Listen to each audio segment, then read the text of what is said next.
Right, good morning everybody and welcome to another edition of Elevenses. You're watching Kevin Williams here and it's Sunday the 27th of September and I have a special guest on the show today. We're doing a bit of a special.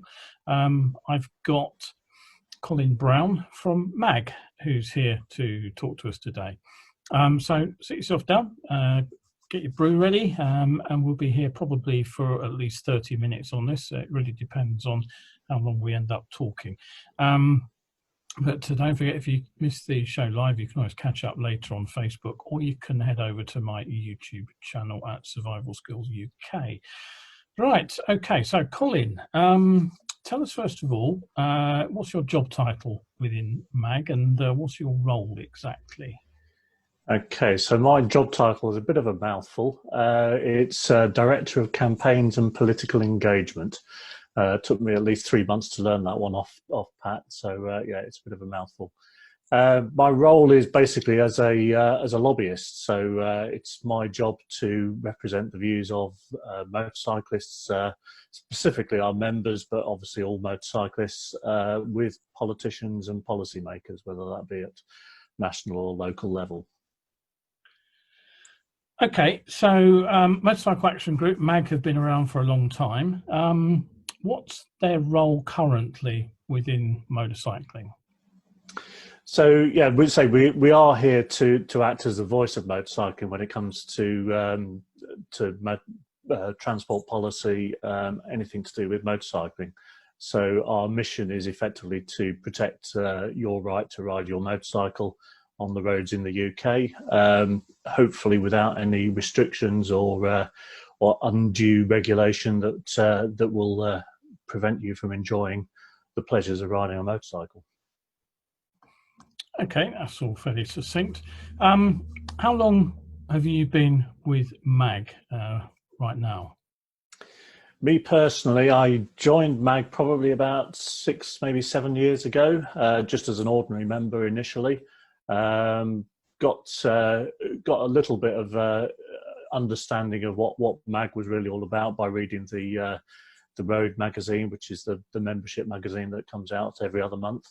I thought, well, you know, this all looks like interesting stuff, and maybe I ought to get involved. And so started going along to MAG meetings locally, and realised that, you know, there was opportunity there for me to actually get involved and do something directly. So I started, you know, approaching my local council with issues about motorcycling locally.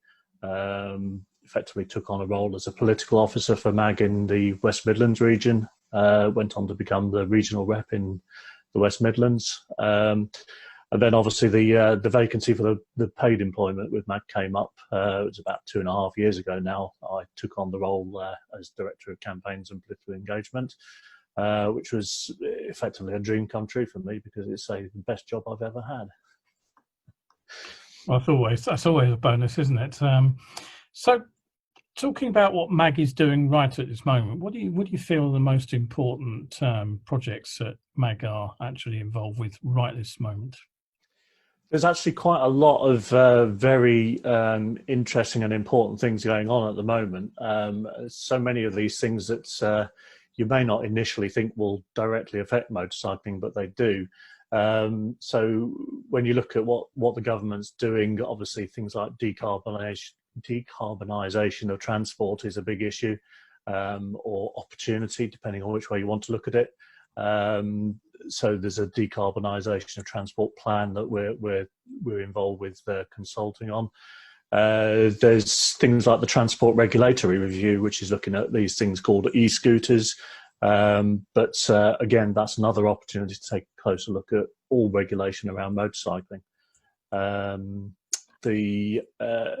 There's various things in terms of what we keep an eye on. Autonomous vehicles is an area of deep interest for us, how that affects us as motorcyclists with increasingly automated vehicles coming on the road.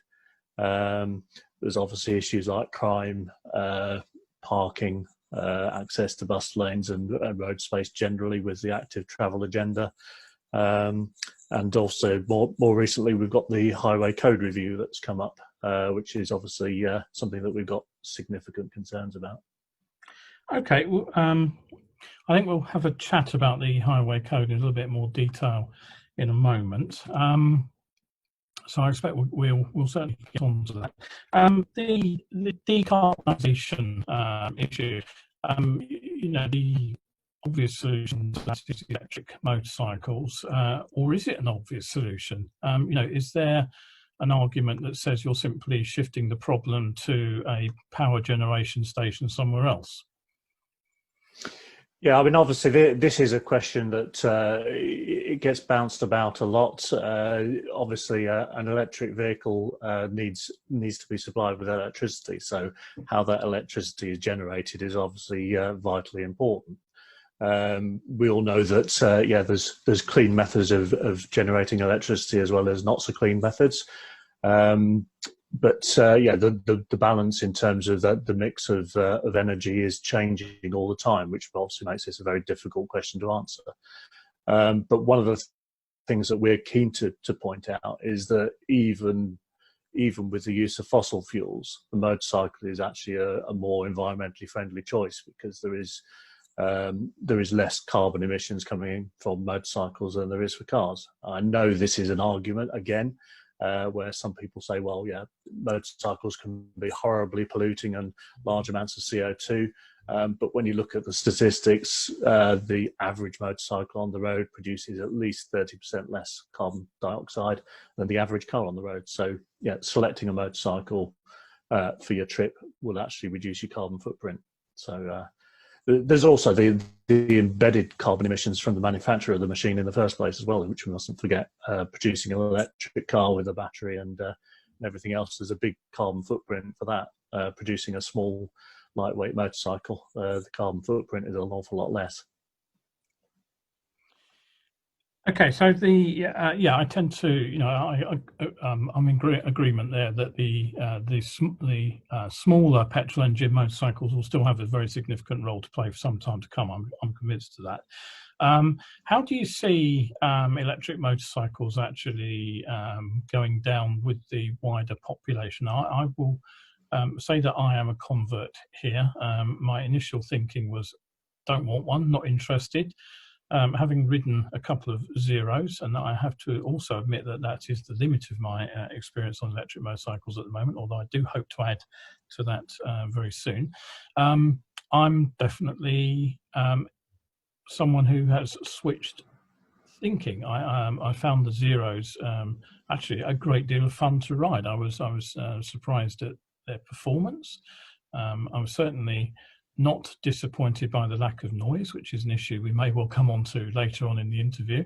They actually make a rather interesting sort of jet turbine spooling up kind of sound as they accelerate.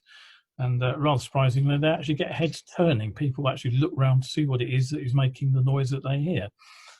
Whereas I don't think that happens with an average motorcycle these days. So I'm quite in favour of electric motorcycles for a number of reasons.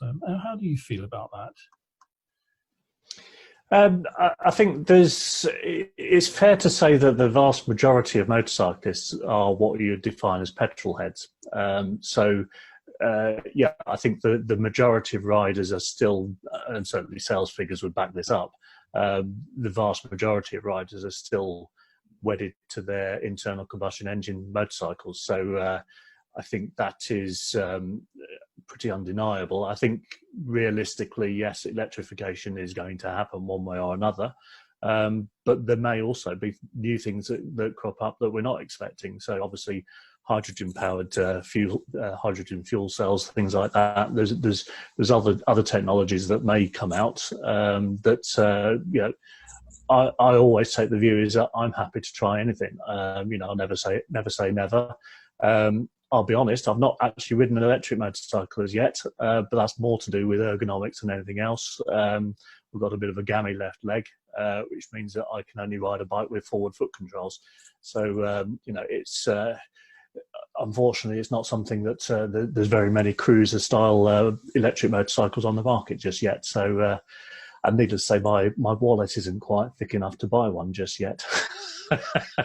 So the electric motorcycles, some of the prices that you see for them, it's quite worrying, because say they would price me out of the market if they were the only things available right now. So yeah, I think there's a lot to be said for them. There's obviously a lot of, I think, a natural resistance to trying something new. But I think once you get past the tipping point, people will accept them.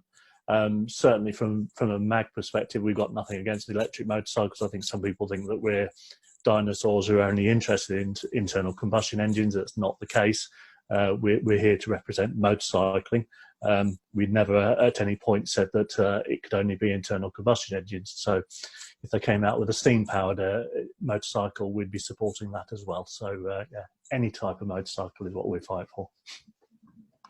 So a broad church then. Yes. Does the broad church go as far as including e-scooters? Now, I know this is going to be a very, very contentious. E-scooters is a funny thing. I mean, my personal opinion on this, and like I say, you can choose to disagree, is that an e-scooter is actually a motorcycle. Now, my logic here is it's got two wheels and a motor, therefore it fits the definition of a motorcycle. So personally, I feel that, yeah, regulation is needed for them. Just allowing people to use them in any way, shape or form is a very bad idea.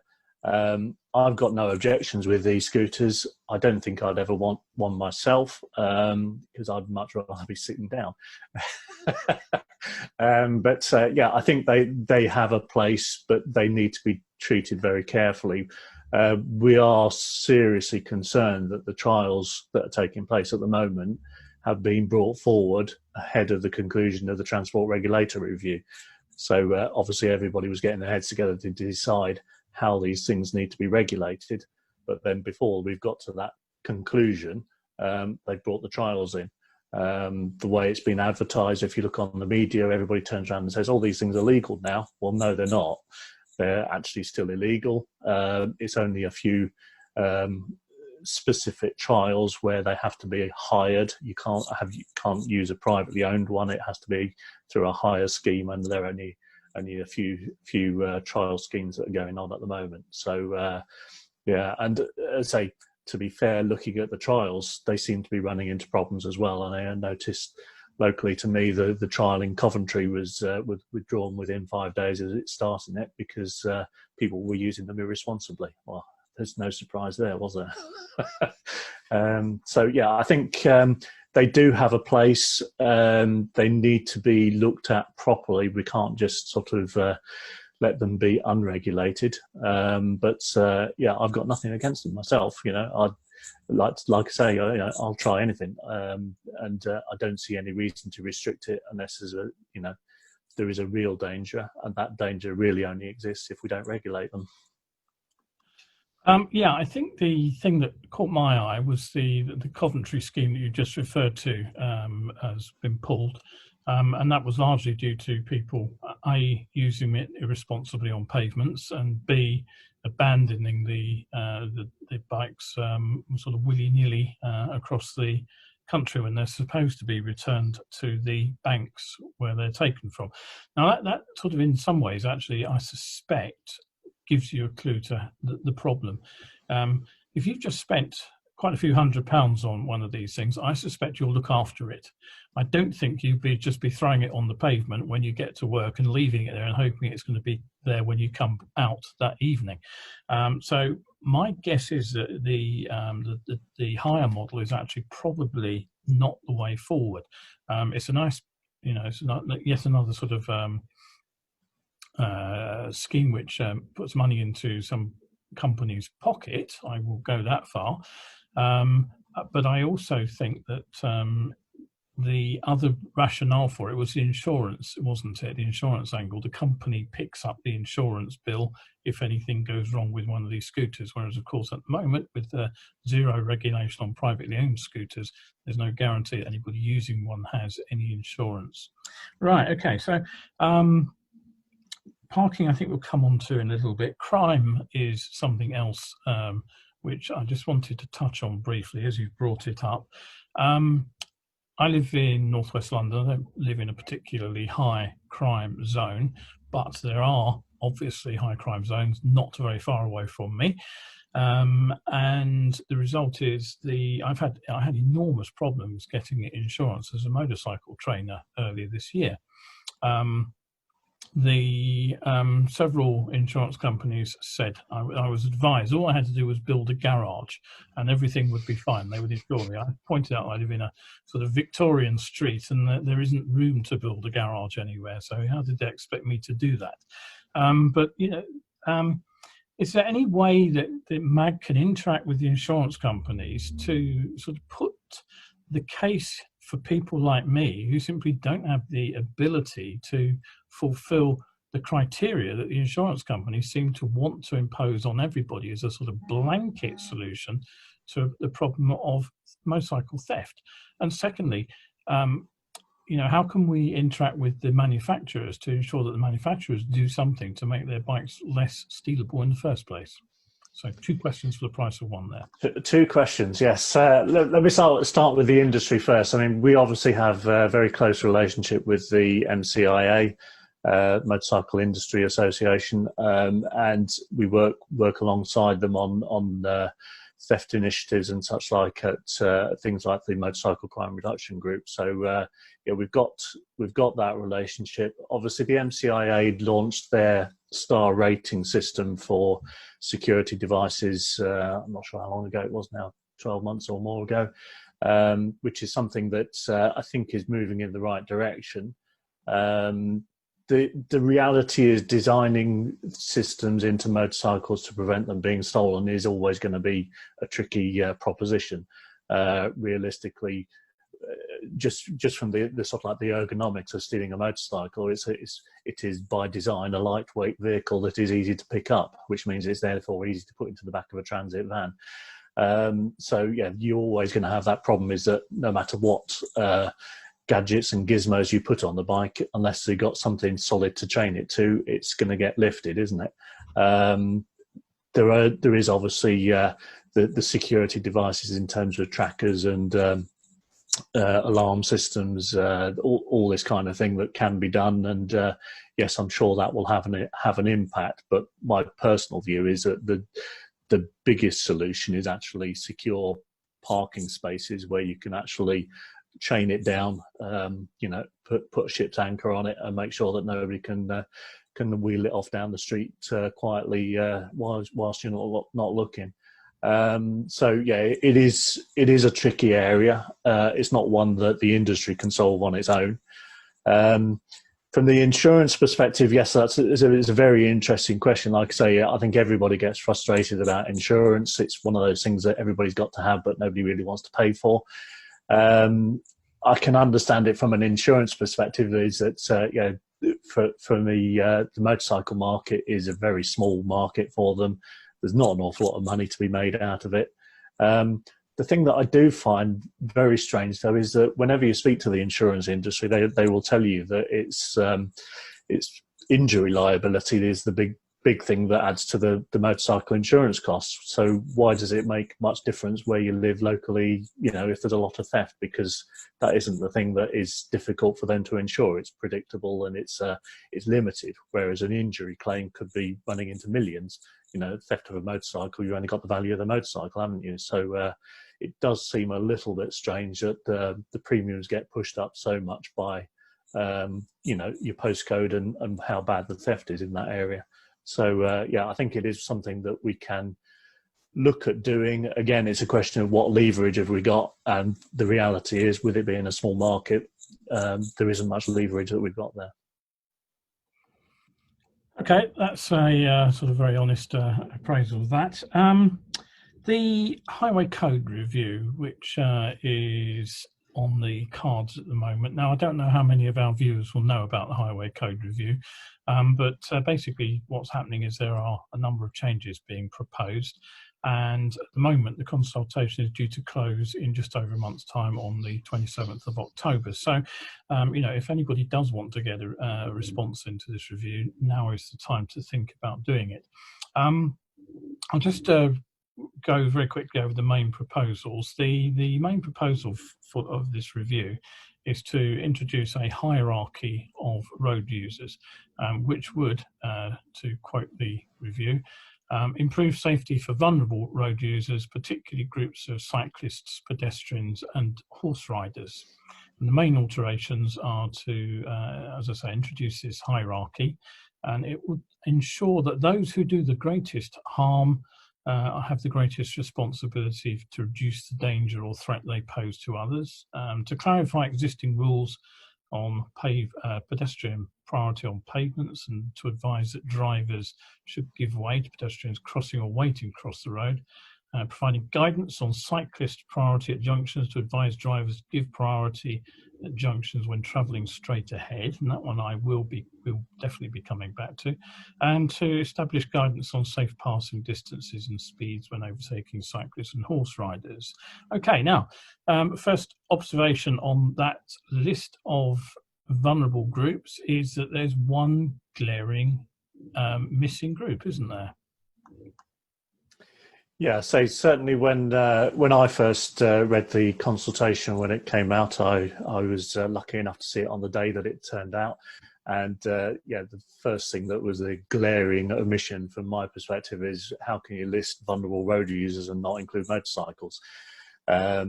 It's interesting how these things go. I was having a conversation with Neil Gregg from the IAM.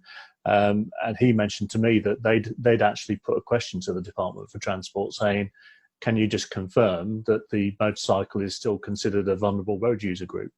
So yeah, if even people like them are questioning it, it does show that yeah, it is a serious concern. Now, the DFT have confirmed that motorcycles are still a vulnerable road user group, but they've just chosen not to include them in this review. The logic that they gave to us for this is that the review has come about as a result of the cycling and walking investment strategy safety review, which means that it was purely focused on cycling and walking, to which then the natural question is, well, so what's the horse riders doing in there then? But yeah, it is a strange one. I think that the department has effectively dropped a clanger here. The way that they're approaching it, it's you can't improve road safety for one road user group by changing the highway code. You've got to look at all road user groups. What do you think of the idea of the hierarchy in principle? I have my own ideas on this one, but I'll pass it over to you. Yep. The hierarchy, I think, is one of those things that on the surface, it looks very seductive because you think, well, once you get over the hurdle that, yes, we are considered a vulnerable road user and therefore we are included at a higher rung in the ladder in terms of this hierarchy. So you think, well, yeah, we're getting given something for a change here because we've put higher up the list of considerations in terms of, you know, who's got responsibility for whom. And, you know, motorcyclists will often say to you, you know, it's not me that's dangerous, it's all the other idiots on the road. So it can come across initially as, oh, this is actually possibly a good thing. But my big concern with it is that it undermines the basic common sense of approach of defensive riding. If you say that one road user group has got more responsibility for the safety of others, doesn't that then imply that the other road safety group has got less responsibility? I don't think that's the message that we want to be getting out there at all. So yeah, we've got serious concerns about this hierarchy idea.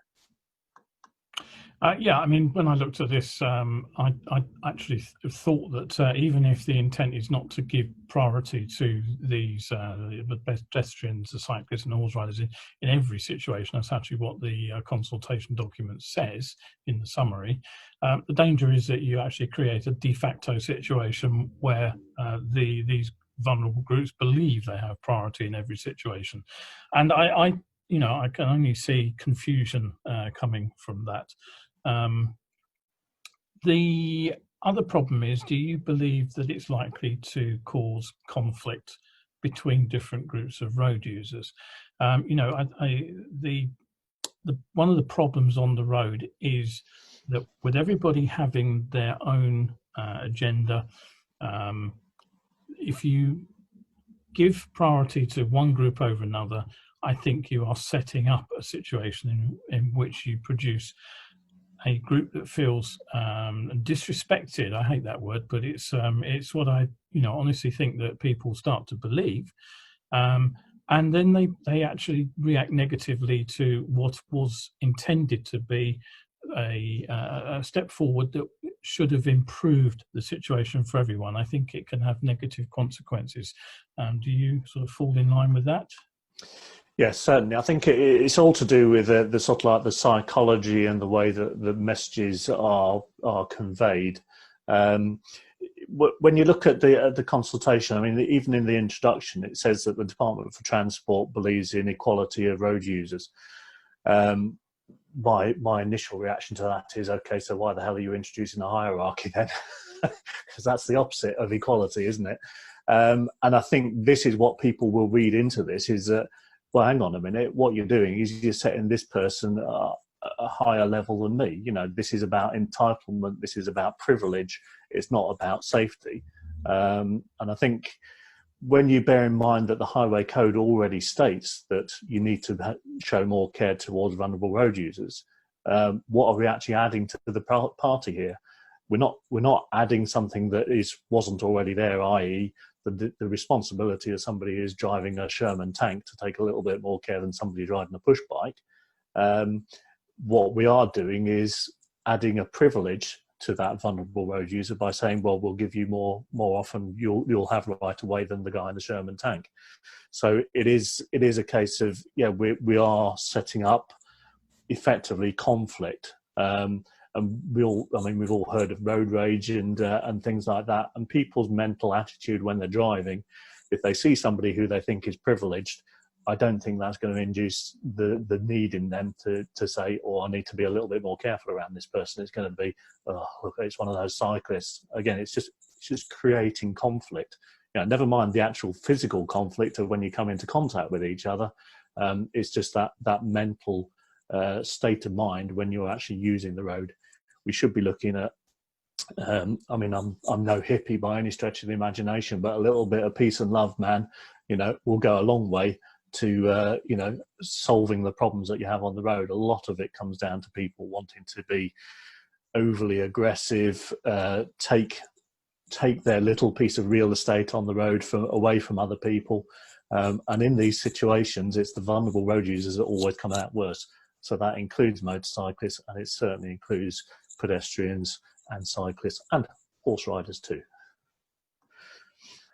The probably the most contentious element within this consultation is the apparent requirement for vehicles turning left to give way to cyclists who are on the near side. Now, the obvious problem that I saw with that is that whilst, if you're on a sort of a medium quick bit of road, the car is likely to be travelling a lot faster than the cycle. So it's just a matter of timing everything so that you don't overtake the cycle and then cut straight across in front of it. You just slow down a little bit early, let the cyclist do what it's doing, and then pass behind it. The problem arises in the increasing number of 20-mile-per-hour limits. Now, I don't know if you've used an electric bicycle, but you don't need to put a lot of pedal action into those to get them to do in excess of 20 miles per hour. So you will easily have the situation where you have a car driver who is obeying the speed limit and a cyclist who should in theory be obeying the speed limit, but is in fact actually passing on the near side. Now that goes against everything that is enshrined in the Highway Code about overtaking. And now you're giving the cyclist the sort of carte blanche, as it were, to pass a junction whilst overtaking a car on the near side. Now, simply looking at the average HGV, for example, and the wide array of mirrors on both sides of the cab, anybody should be able to anticipate what would be the problem there. Do you think this has been properly thought through? The fact that these these cyclists will be coming from the blind spot into the sort of potential conflict with the turning driver.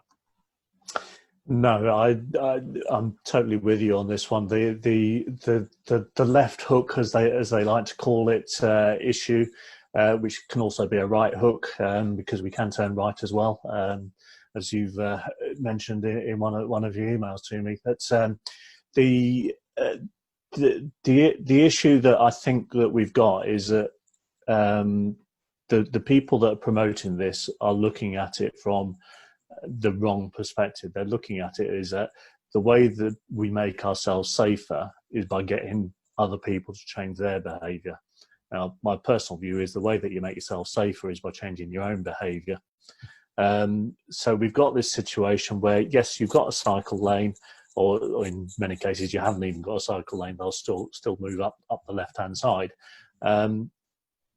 You'll see it, and I've seen there was one video that went viral on Twitter, which was put out by Jeremy Vine, where he'd had one of these left hook near misses, and all I did was I sat looking at this video, saying, why is it that you're cycling along in the blind spot of a vehicle that you can clearly see is indicating left? So you know what is going to happen, you know that you're in this blind spot, but you're going to barrel on regardless, rather than do anything to avoid this forthcoming accident. And again, I showed it.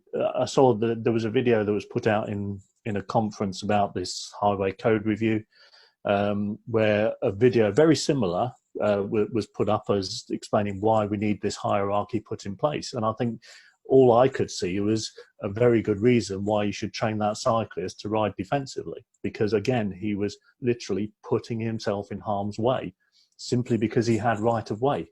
Yes, we know he's got right of way, and we know that the car shouldn't be turning, but that's not going to stop it happening.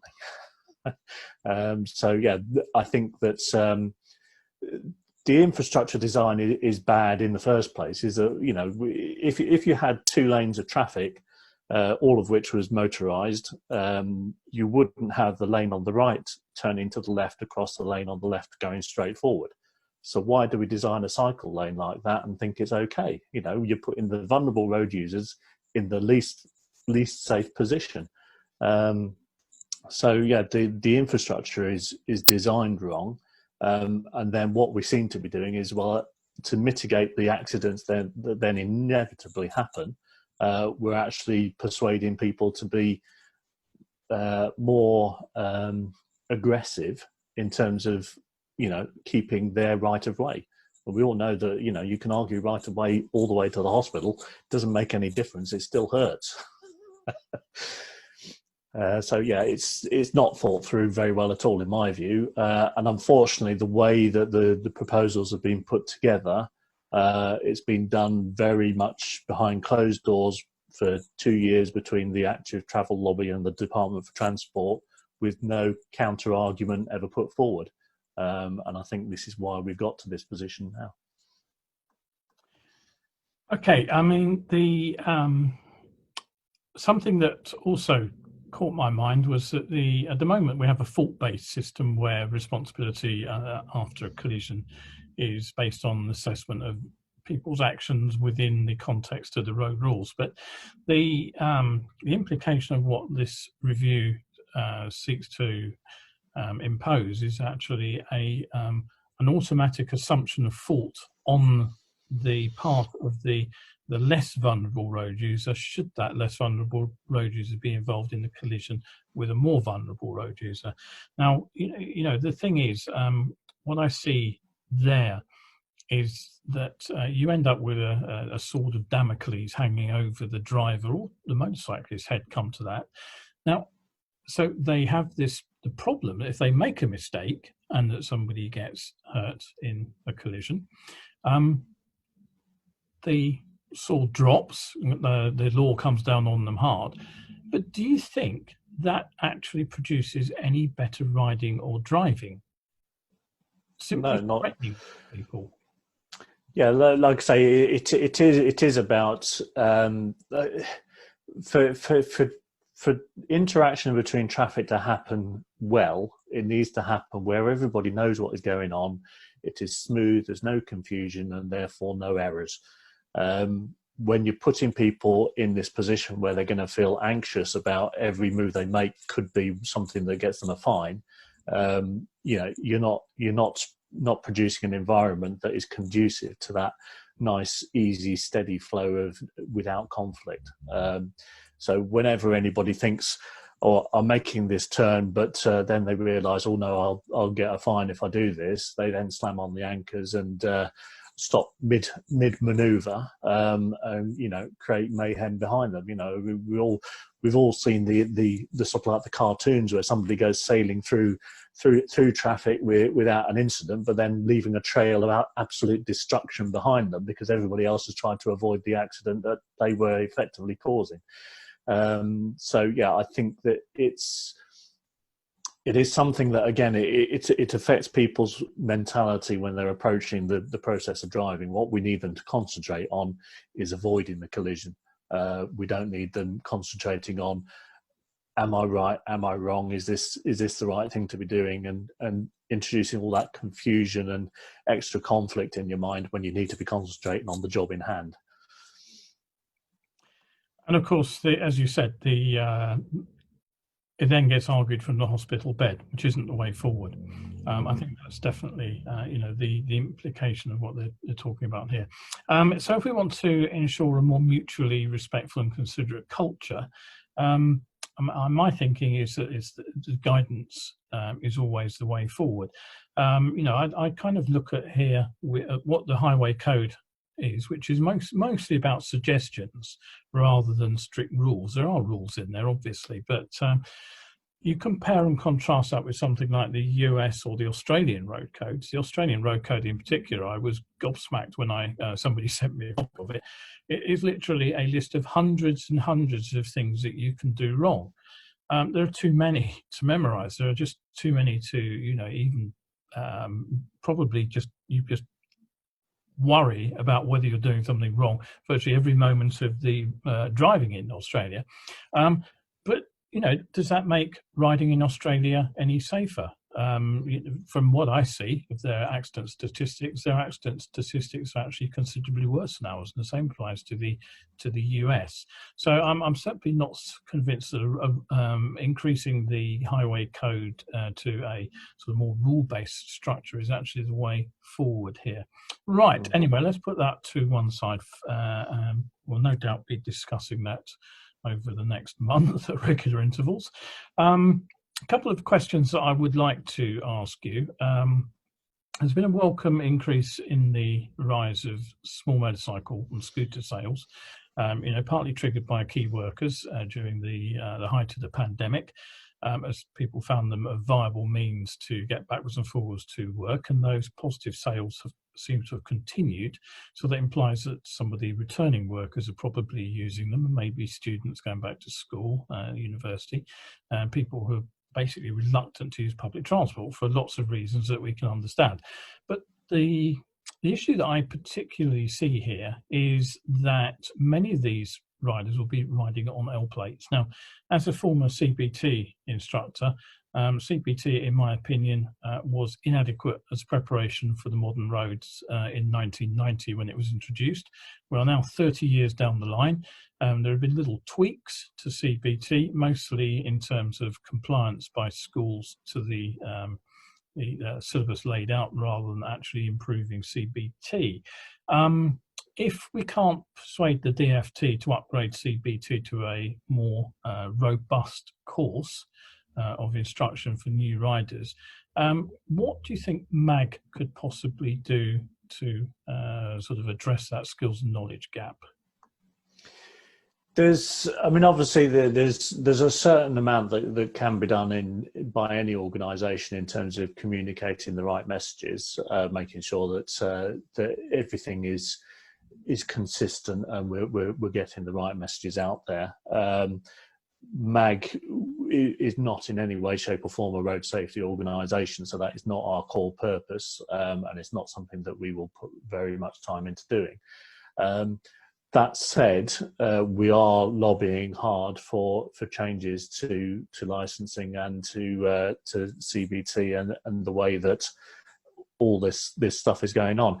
It is a tricky area because what we don't want to do is see that the training becomes effectively another barrier to entry. We don't want to discourage people from using motorcycles by having it so difficult to get on the road that everybody just gives up on the idea. But we do see that the current training at CBT is not really achieving what it needs to. So we again gaining the influence within the DFT has not been easy. We have recently made a big step forward, and that we're now being invited to join the Road Safety Delivery Group, which gives us access to a newly formed motorcycle strategic working group. With the DVSA, we've got now access to the bike training and testing advisory group. So again, we're putting ourselves into positions where we can make sensible arguments and gain influence. But the real thing that is going to produce a difference, in my view, is changing government's overall transport policy thinking to a position where they actually recognise that motorcycling is a benefit. At the moment, I think motorcycling is seen as a problem that needs to be solved.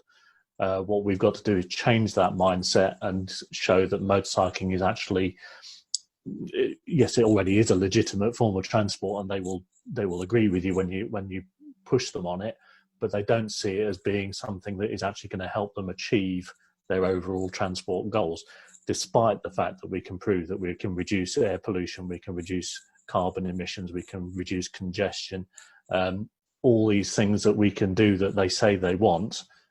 We can deliver or help to deliver. The safety issue is used as the big, well, this is why we can't do it. But then you look at the safety perspective from say cycling, which is pushed very hard. The figures are not really that different. Certainly when you look at KSIs, when you look at fatalities, yes, we can see a big difference between cycling and motorcycling. But when you look at KSI figures, the figures are not that far different.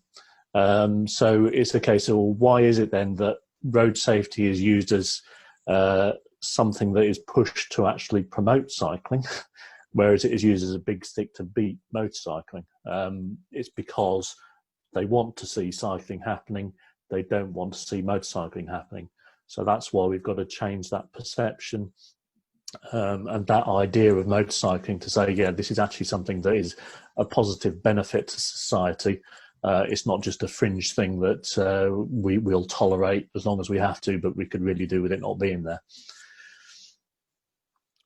Yeah, okay, because the reason I asked this question is that with increasing numbers of inexperienced riders on the road, I can see the PTW casualties going up over the next 12 months.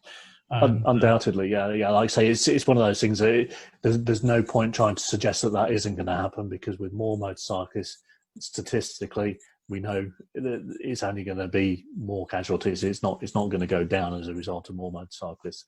Much as I would like to, I did look into the whole concept of safety in numbers, which again is pushed from a cycling perspective. Statistically, I don't think it may be an improvement, but it's more a case of it's slightly less bad than better, if you see what I mean. So yeah, more motorcycles on the road means that more people are aware of them and hopefully therefore see them coming. But the reality is that isn't anywhere near enough to overcome the vulnerabilities that you still possess as a motorcyclist. Okay, so having survived your commute to work, where do you park? Well, this is the problem. I say very, very soon, according to the latest pavement parking consultation, it won't be on the pavement. This, like I say, is an issue, and again, this is something that has given us a lot of concern with the COVID exit plan and all this pop-up cycle lanes and widening footpaths. It's taken away car parking spaces, but guess what? It's also taken away motorcycle parking spaces. So yeah, the supply, which was already very limited, is being taken away, and in most cases not being replaced. The supply that is there is not secure, so basically there's nowhere to actually chain your motorcycle, therefore it will get stolen. So it is a big issue, and again, it comes down to, when you look at actual planning policy, in most areas where I've looked at it, the actual provision is actually quite generous. Is that if you got what it said in the planning policy, we'd be laughing. The reality is that never gets delivered. When you look at it from a commercial perspective, car parks that charge a car, they're not going to want lots of motorcycle spaces if they can't charge the motorcyclists. And if they do charge the motorcyclists, guess what? The motorcyclists don't park in there. So, it's very often a case of the same charge will be expected for a car as it is for a motorcycle, or vice versa, I should say. And therefore, it doesn't make any sense for somebody to ride a motorcycle because, you could make the same trip. Okay, it might take a bit longer, but at least you'll be dry and warm and listen to the radio, text, watch a video, whatever else the car drivers get up to these days. But yeah, you're not going to then pay any more to park it at the other end. So what's the advantage? So we've got to keep the price for motorcycle parking proportionate to that for a car. But I think realistically, the days of free motorcycle parking are probably numbered, because the only way that we're going to retain any is by paying for it. Okay, I'm aware that we're starting to run on a little bit here, but I do have a couple of questions I would like to tackle quickly, if we can do that. Noise. It's a particular sort of bee in my bonnet, I have to admit. Only twice have I had an illegally loud exhaust on a bike. Once when I was a penniless student and I couldn't afford to change the pipes for something quieter. And on a second-hand GSX-R I bought, which came with an illegal race can, the road legal can that the dealer promised never turned up, so I basically refitted my own. Now, many riders do believe that the motorcycle character comes with the engine noise, but I frankly find it bloody annoying, and that's the attitude of a lot of non-bikers, particularly when their homes are alongside heavily used biking routes. Now, I'm sure you've seen the current debate about the parking area at Rye at the quayside, and it's triggered heated debate on both sides. Now, I'm also aware that most riders don't fit loud exhausts, and the vast majority of the bikers riding into Rye are within the limits. And in fact, Rye News actually did an investigation with noise meter, I noticed, with one of your members down there. And what they found was that the vast majority of people who rode past the noise meter rode legally, rode legal exhausts. The trouble is, the few people who do not work with the rules stand out like a sore thumb. And this is the response from a local to that news item yesterday in Rye News. To a motorcycle action group reminded me a lot of Forest, who are the Freedom Organisation for the Right to Enjoy Smoking Tobacco, who promotes the numerous benefits of smoking. I was reminded of motorcyclists' freedom of choice and self-determination at midnight and 6 a.m. this morning. Thanks so much, Mag. Your freedom is so much more important than anyone else's. Honestly, if I had my way, I would ban motorcycles until such time as bikers learn to respect others. Now, that's a particularly jaundiced viewpoint, but it's not uncommon. Now, if riding is a right, isn't it true that rights come with responsibility? And, how can riders be encouraged to work within the law on this issue? What can MAG do about that? This is a thorny one for you, I know. It is a very thorny one, as you can imagine. The short answer is that MAG promotes responsible motorcycling. We don't promote irresponsible motorcycling. So it's much like the antisocial use of off-road bikes, where you get kids doing wheelies through parks and all this kind of stuff.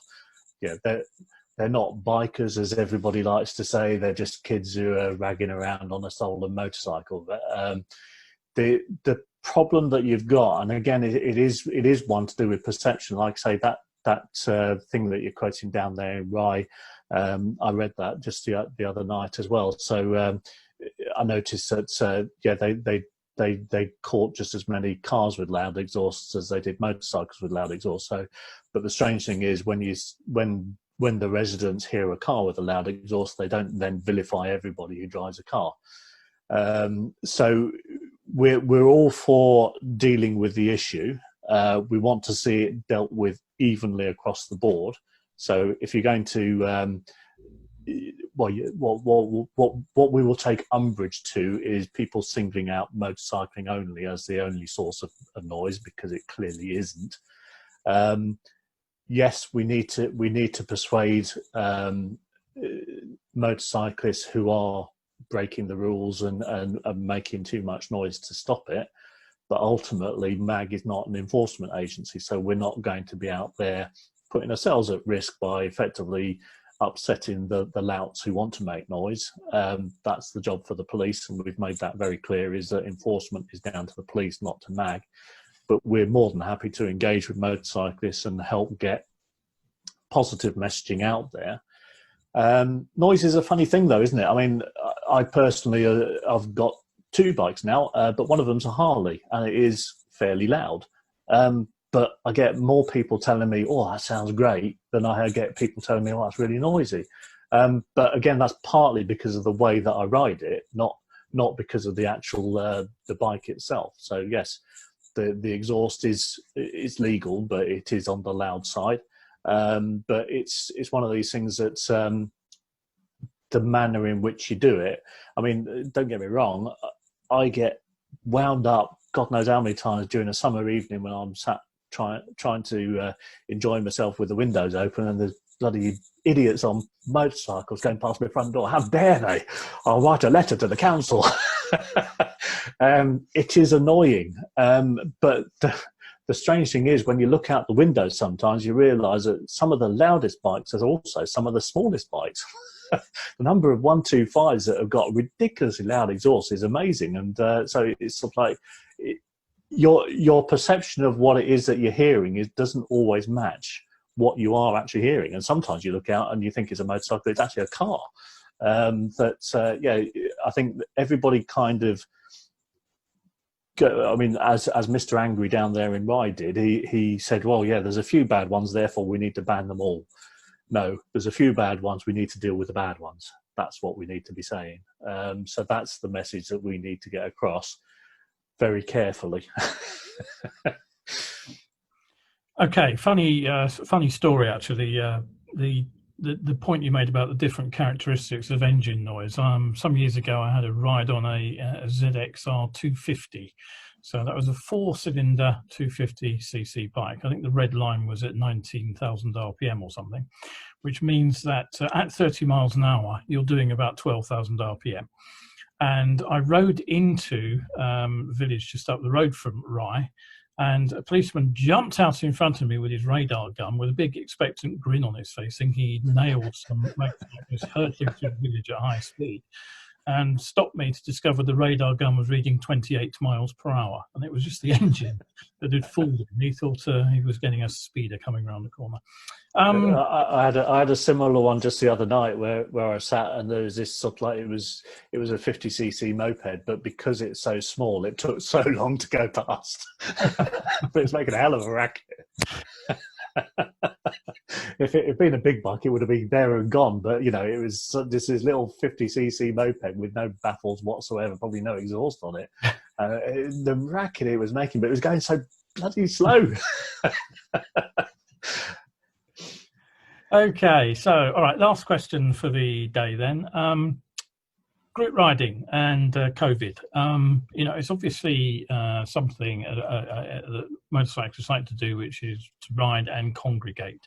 But how can we reconcile that with the restrictions that we currently have in place? The age demographic of biking does put many riders, sadly, into higher risk groups. But despite the negative publicity that hit the headlines back in March, with bikers flocking to their regular meeting points in vast numbers, I'm still seeing groups of riders congregating at popular spots. Is there anything MAG can do to help with educating to improve sort of compliance? Again, this is a surprisingly tricky one, and we get people at both extremes within our MAG membership some who basically don't believe that the coronavirus exists and it's all just a big conspiracy, right the way through to some who are absolutely terrified and don't want to leave their houses. So it is another tricky area. we have been working with this group of organisations called the Coalition of Motorcycling Organisations, which has put together, a set of guidelines for motorcycling, to be COVID safe. One of the important things to realise is that when you're actually riding, the numbers aren't the question at all. You can ride in a group of 600; it doesn't make any difference. The problem is when you stop and everybody gets off, and that's when the problem occurs. So sadly, it is about understanding the messaging that the government's putting out for social distancing. It applies to motorcyclists just the same as it does to anybody else, because we're all human beings at the end of the day. Although most people who don't ride motorcycles don't think that we're human beings, I'm sure. We've got to comply, meet with the rules just the same as everybody else. We're all for, again, promoting that messaging. We don't want to restrict. I mean, the coronavirus has hit MAG particularly hard from a financial perspective, because a lot of the money that we use to fund the work we do comes from putting on events. So things like the farmyard party has had to be cancelled this year. We did manage to get in the Yorkshire Pudding Rally just in a very small window of opportunity. But yeah, so many of the events that we rely on to raise funds have had to be cancelled. So it's not something that we're happy about, I can assure you. If ordinarily I'd be advising any motorcyclists to go along to their local MAG meeting to find out what MAG's all about, but you can't at the moment because we can't hold the meetings. So yeah, all this face-to-face interaction has been pretty much wiped out for all of us. We're all in the same boat, and we've all got to put up with it, I'm afraid. So yeah, getting that message out, and obviously MAG is acting responsibility. We aren't trying to push the envelope in terms of organising meetings and events that shouldn't be happening, and that responsible approach has got to be the thing that we promote all the way through. Okay, so I think it's time to bring our chat to a sort of halt. I think we've covered a lot of ground, a lot of interesting topics, which I hope the viewers will respond to. So just to sort of finish off on that last point about supporting MAG, how can you get people to support you? Where can they go? The obvious thing to do is to actually become a fully paid up member of MAG. It doesn't cost as much as you might think. It's £27 a year, which is just over 50 pence a week. You can do it by direct debit. You can even now do it by regular monthly direct debits, I think. So become a MAG member. There's lots of benefits to being a MAG member, as well as all the political work that we do. If you don't want to be involved in doing the political work, you don't need to worry about that, because effectively what you're doing is paying an organisation to do the political work for you. So if you don't do politics, then join MAG, because we'll do the politics for you. Understand that we've got your best interests at heart. So that said, under normal circumstances, without a virus or pandemic on our hands, I would say get along to your local MAG events. Support them, because by supporting those events, you're helping to effectively fund MAG. And if you want to get involved in terms of actually doing something, a lot of the work that we do is voluntary. You mentioned Rye. All the engagement that's taking place is being done by local volunteers. So they're going out, putting out the right messages and speaking to the councils and Mr. Angry from number 16 or whatever he was. There is an awful lot of work that is done by volunteers, and you can get involved with that or not get involved with that. And of course, there's the social aspect to it as well, under normal circumstances. Right. Okay, Colin. Well, hopefully we'll get some people signed up. But I think that's, so I think it's been an excellent, far-ranging interview. I think you've covered some fascinating ground there and given people hopefully a lot to think about over the next few weeks. So let me just sign off and say thank you to Colin Brown of MAG, and so to everybody watching this Elevenses special, I'll be back on Wednesday with a show. So again, just thanks to Colin there, and we'll no doubt talk at some point in the future. Colin, thank you very much indeed for that. Thank you very much.